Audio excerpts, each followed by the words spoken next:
सुनो, क्या तुम सोहने रब के रास्ते पर चल रहे हो? तो फिर तेज भागो।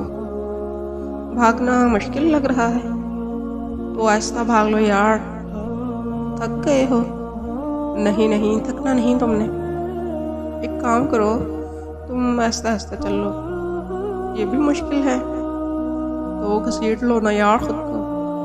मगर सुनो, वापसी का हरगिज मत सोचना। सुनो, शैतान को जितने नहीं देना तुमने। शैतान कहेगा तुमसे मुश्किल है, छोड़ो, रहने दो, लाइफ एंजॉय करो, क्यों खुद को थका रहे हो, वगैरह वगैरह।